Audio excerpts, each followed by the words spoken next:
کسی کو ذلیل کرنے سے پہلے خود ذلیل ہونے کے لیے تیار رہیں، کیوں نہ کہ اللہ کا ترازو انصاف کو تولتا ہے۔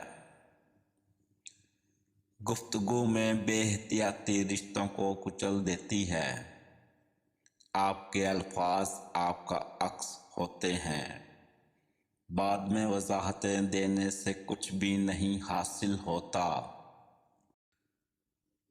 اگر دنیا فتح کرنا چاہتے ہو تو اپنا لہجہ دھیما رکھو، کیوں نہ کہ لہجے کا اثر تلوار سے بھی زیادہ ہوتا ہے۔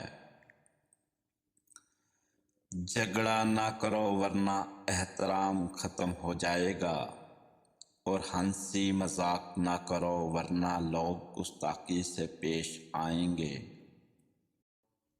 رشتے کمزور ہونے کی ایک بڑی وجہ یہ بھی ہے کہ ہم رشتوں کو نبھاتے کم اور آزماتے زیادہ ہیں۔ زندگی آزمائشوں کا سمندر ہے، کسی سے لے کر آزمایا جاتا ہے تو کسی کو بے تحاشا دے کر آزمایا جاتا ہے۔ بس کہیں صبر کی اور کہیں شکر کی آزمائش ہے۔ جو کہتے ہیں پیچھے مڑ کر نہیں دیکھنا چاہیے، وہ غلط کہتے ہیں۔ بار بار دیکھنا چاہیے کہ اپنی اوقات یاد رہے، کہاں سے چلے تھے اور کہاں تک پہنچ گئے۔